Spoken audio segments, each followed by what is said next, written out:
बिस्मिल्लाहिर्रहमानिर्रहीम। ओके बेटा, स्टार्ट करते हैं। लास्ट क्लास में बेटा हमने टॉपिक स्टार्ट किया था इन्वेंट्री के नाम से। उसके अंदर हमने डिस्कस किया था कि इन्वेंट्री कॉस्टिंग सिस्टम कैसे करते हैं, इन्वेंट्री को किस तरह से मैनेज किया जाता है। उसमें हमने दो मेथड्स को डिस्कस किया था पहले। वो दो मेथड्स से हमारे perpetual inventory system and product inventory system क्या होते हैं। देन फिर हमने डिस्कस किया था कि इन्वेंट्री कॉस्टिंग प्रॉब्लम को कैसे रिजॉल्व किया जाता है कि जब एक कंपनी के अंदर मुख्तलिफ कॉस्ट के ऊपर मुख्तलिफ चीजें आई होती हैं, जब उसको वो नेक्स्ट डिपार्टमेंट में शिफ्ट करते हैं तो किस प्राइस के ऊपर शिफ्ट करना चाहिए। हमने उसके लिए तीन मेथड डिस्कस किए थे: FIFO method, LIFO method and weighted average method. FIFO method में हमने फर्स्ट इन फर्स्ट आउट पढ़ा था, लाइफो मेथड में हमने लास्ट इन फर्स्ट आउट को पढ़ा था, और वेटेड एवरेज के अंदर हम एवरेज रेट को यूज करते थे। फिर मैंने आपको कुछ छोटे छोटे बातें बताई थी कि अगर इशू के साथ रेट गिवन हो तो उसको आपने यूज नहीं करना, वो आपकी सेल्स के लिए होगा। आपसे तीन चीजें कैलकुलेट करने के लिए पूछी जा सकती हैं: क्लोजिंग स्टॉक क्या होता है, सीजीएस क्या होता है, कॉस्ट ऑफ गुड सोल्ड क्या होता है, और ग्रॉस प्रॉफिट क्या होता है। तो यहाँ तक हमने सारी की सारी चीजें लास्ट क्लास में डिस्कस की थी। अगेन बेटा, if you want to ask any question, any one of you जिन्होंने हमें लेट ज्वाइन किया है अभी, अगर आप में से कोई क्वेश्चन पूछना चाहते हैं तो पूछ लें, अदरवाइज आज हम टॉपिक स्टार्ट करेंगे कंट्रोल ओवर मटेरियल। जी, अगर कोई क्वेश्चन है तो बेटा पूछ लें अभी, otherwise I will start the new topic. Okay, clear है। अच्छा, अब बेटा हम डिस्कस ये करेंगे कि जब हम लोग इन्वेंट्री को मैनेज करते हैं, जिस तरह मैंने लास्ट टाइम ही बोला कि सपोज आप एक डिपार्टमेंटल स्टोर रन कर रहे हैं, तो डिपार्टमेंटल स्टोर के अंदर बेटा मुख्तलिफ चीजों को मैनेज करना होता है। आपने अपनी इन्वेंट्री को मैनेज करना होता है। फॉर एग्जाम्पल, अगर आप कभी देखें तो स्टोर के अंदर जाएं तो वहां पे लोग विजिट कर रहे होते हैं, वहां पे कोई एक बंदा रखा होता है, उन्होंने इन्वेंट्री मैनेजर के नाम से वो नोट कर रहा होता है हर रैक के अंदर कितनी चीजें रह गई हैं, कितनी चीजें खत्म हो गई हैं, या वो उसको पॉइंट आउट कर रहा होता है। अब तो कंप्यूटराइज सिस्टम भी ऐसे आ गए हैं कि आपको अप टू डेट इन्फॉर्मेशन मिलती रहती है। अब वो इन्फॉर्मेशन तो कंप्यूटर आपको दे रहा है कि जितने पैकेट चीनी के रह गए, इतने पैकेट ये रह गए। तो बेसिकली इसको, इसके बैकएंड के ऊपर कंप्यूटर का जो पीछे फार्मूला लगे होते हैं, उन फार्मूलाज को हम डिस्कस करेंगे आज कि वो फार्मूलाज बेसिकली है क्या, और किस तरह से जो है हम अपनी इन्वेंट्री को मैनेज करते हैं। अब देखिए, फॉर एग्जांपल, अगर आपको पता होना चाहिए कि हमने, अगर स्टोर के अंदर इतनी चीजें रह जाएंगी तो हमें ऑर्डर लिखवा देना चाहिए। हमें पता होना चाहिए कि अगर हम स्टोर के अंदर हमारा इमरजेंसी स्टॉक कितना होना चाहिए कि खुदा ना खास्ता अगर कोई ऑर्डर आने में डिले हो जाता है, ऑर्डर नहीं पहुंचता टाइम के ऊपर, तो हमारे पास एक्स्ट्रा कितनी चीजें पड़ी होनी चाहिए ताकि अगला ऑर्डर पहुंचने से पहले पहले तक हम उस इमरजेंसी स्टॉक को इस्तेमाल कर सकें। हमारे पास मैक्सिमम चीजें कितनी होनी चाहिए स्टोर के अंदर, हमारे पास मिनिमम चीजें कितनी होनी चाहिए स्टोर के अंदर। ये सारी की सारी चीजें आपको पता होनी चाहिए। अगर आप इसको प्रॉपर तरीके से मैनेज करेंगे तो इसका मतलब है कि आप अपनी इन्वेंट्री को प्रॉपरली मैनेज कर रहे हैं। लेकिन अगर बेटा आप इन चीजों को इग्नोर करेंगे, आप इन चीजों को मैनेज नहीं करेंगे, तो इसका मतलब है कि आप अपने स्टोर के स्टॉक को प्रॉपरली मैनेज नहीं कर रहे। अगर आप डेवलप कंट्रीज के अंदर देखें तो बेटा वहां पे तो प्रॉपर उन्हें इन्वेंट्री मैनेजर के नाम से पोस्ट होती है, और उसका काम ही होता है इन्वेंट्री मैनेजर का कि उसने, और उसने स्टोर के अंदर जितनी भी इन्वेंट्री है उसको कंट्रोल करना है कि हमें किस इन्वेंट्री का कब ऑर्डर प्लेस करना है, हमारे पास उस चीज का मैक्सिमम कितनी चीजें होनी चाहिए, हमारे स्टोर के अंदर हर वक्त कितनी चीजें मौजूद होनी चाहिए, कम से कम कितनी मौजूद होनी चाहिए, खुदा ना खास्ता कोई इमरजेंसी आ जाती है, इमरजेंसी के लिए हमने कितनी चीजें जो है वो सेफ रखनी है। ये सारी की सारी चीजें आपको पता होनी चाहिए, और उसके लिए मुख्तलिफ किस्म के फार्मूलाज यूज किए जाते हैं, जो कि मैं आज आपको यहाँ पे बताऊंगा। तो बेसिकली ये वो चीजें हैं बेटा जो हम यहाँ पे डिस्कस करेंगे वन बाय वन। सबसे पहले होगा ऑर्डर लेवल। ऑर्डर लेवल क्या होता है, पहले मैं आपको थोड़ा सा एक्सप्लेन कर देता हूँ ये चीजें हैं क्या, उसके बाद फिर एक एक लाइन का फार्मूला होगा, वो फार्मूला आपने यहाँ पे नोट कर लेना है। देन फिर हम इसके न्यूमेरिकल करेंगे एक दो, और ये टॉपिक हमारा क्लियर हो जाएगा। ऑर्डर लेवल बेटा वो लेवल होता है जहां पे हमें ऑर्डर लिखवा देना चाहिए। यानी फॉर एग्जांपल, आपने फार्मूला के अंदर वैल्यूज पुट की, आंसर निकला 60 यूनिट्स फॉर एग्जांपल। अब 60 यूनिट्स का मतलब है कि जैसे ही स्टोर के अंदर 60 यूनिट्स रह जाएंगे उस वक्त हमें फौरी तौर पे ऑर्डर प्लेस कर देना चाहिए। अब ऑर्डर लेवल पे जो भी फार्मूला से जो भी आंसर निकलेगा, वो आंसर हमें ये इंडिकेट करेगा कि जब स्टोर के अंदर इतनी चीजें रह जाएंगी तो हमें ऑर्डर प्लेस कर देना चाहिए। इसको हम ऑर्डर लेवल भी कहते हैं, इसको हम री ऑर्डर लेवल भी कहते हैं। तो मुख्तलिफ नेम यूज होंगे क्वेश्चन के अंदर, तो आपने कंफ्यूज नहीं होना। ऑर्डर लेवल या री order level is one of the same thing. एक सेकंड बेटा, जरा होल्ड कीजिएगा।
बेटा अपने माइक म्यूट रखें, आपको पता है रिकॉर्डिंग हो रही होती है तो फिर बीच में आवाजें आ रही होती हैं आप लोगों की, माइक अपनी म्यूट रखें।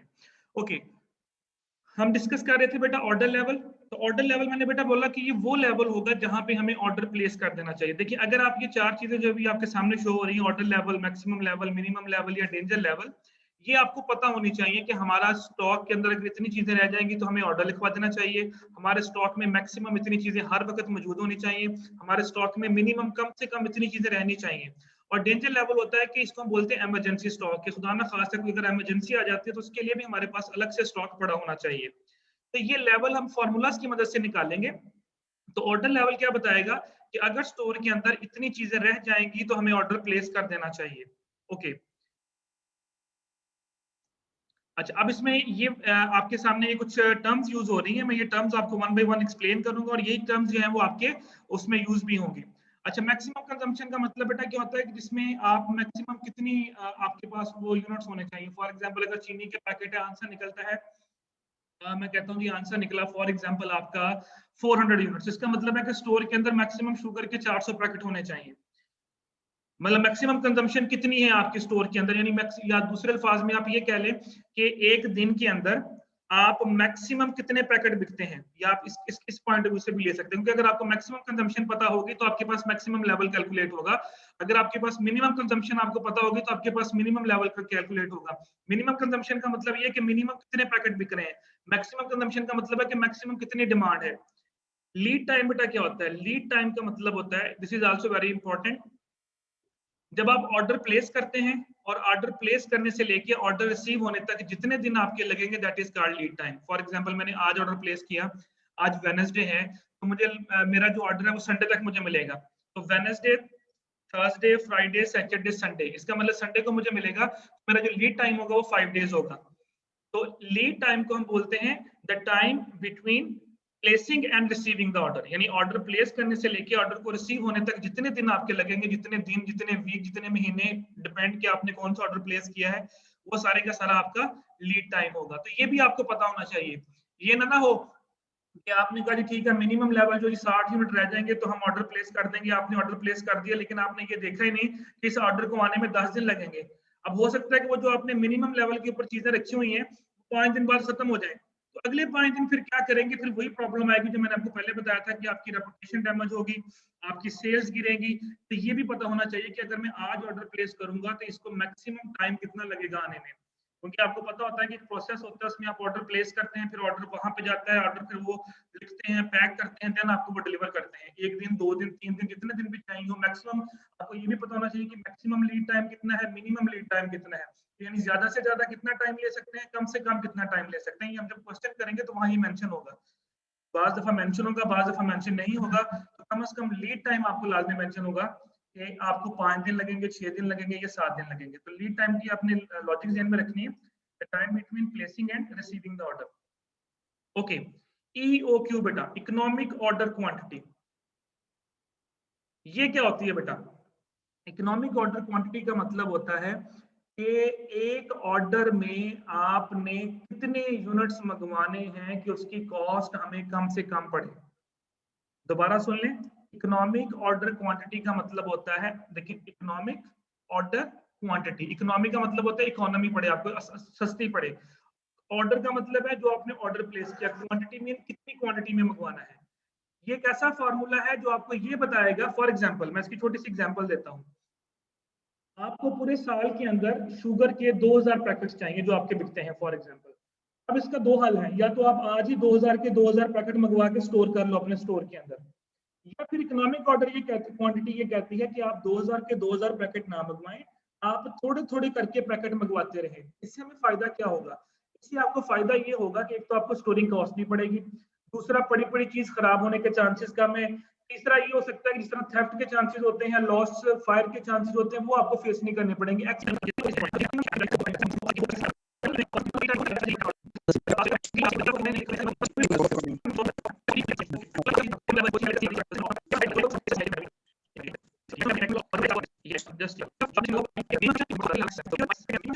Multiply by lead time plus EOQ। Note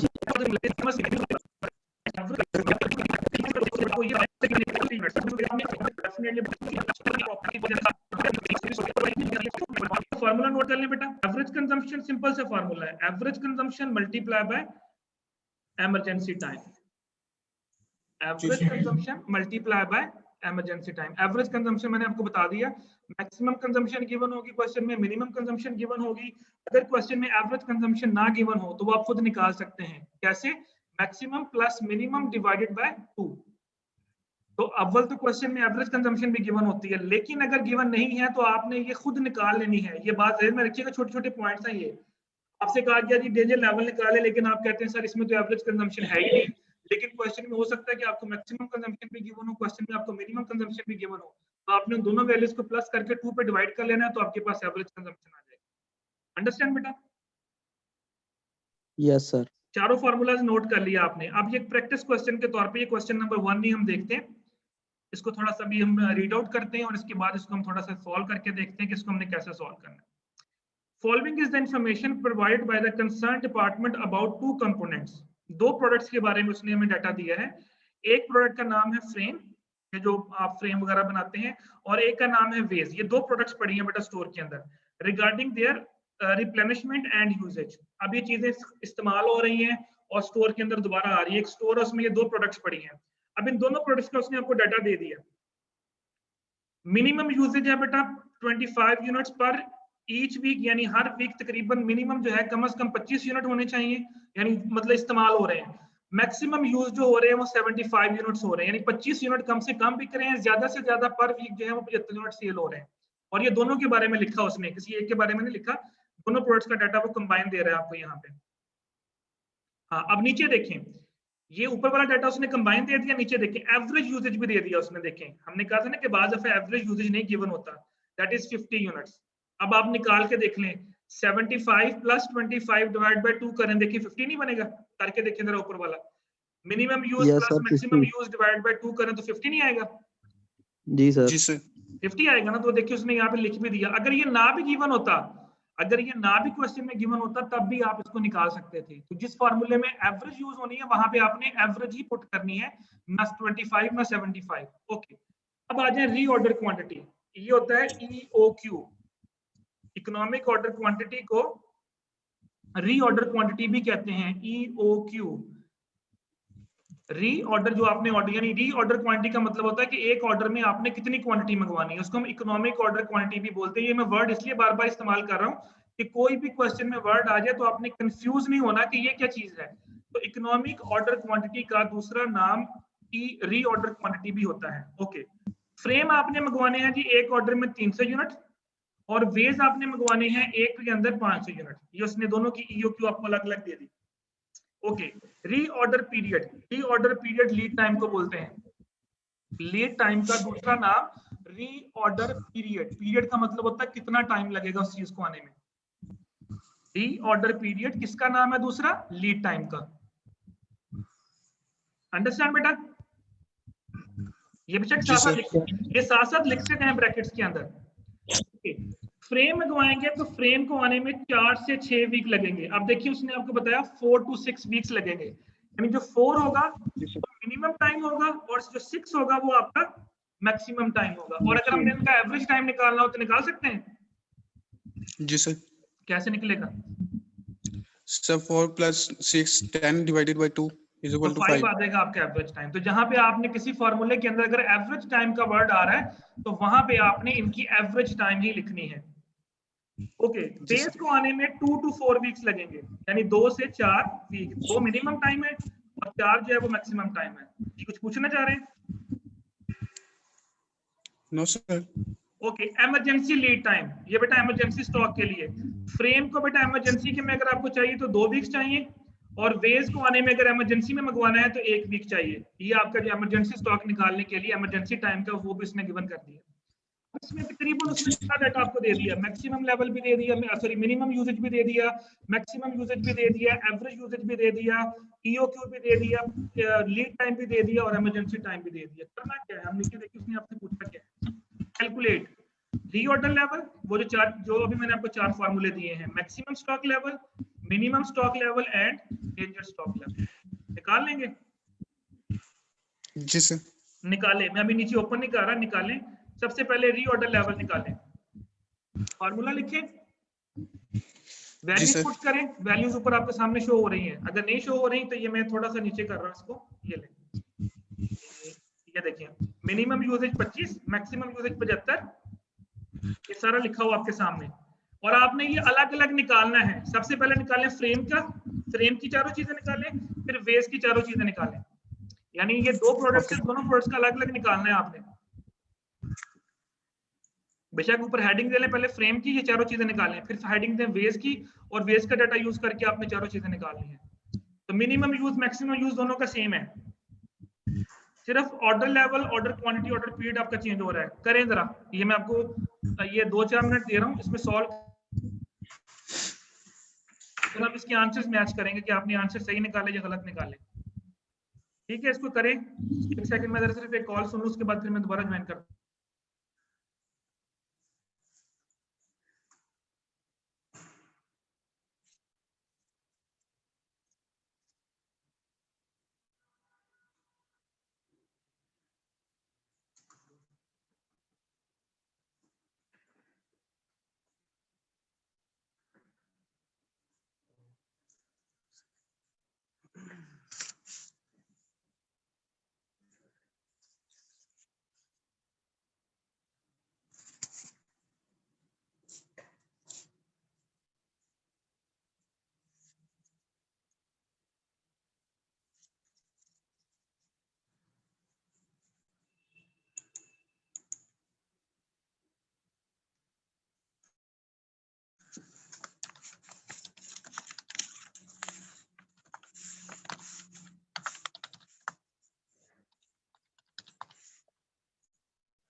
साहब यार माइक म्यूट कर दो यार।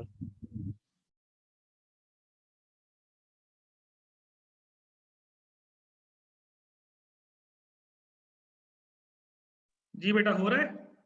Any confusion? जी सर, हो गया।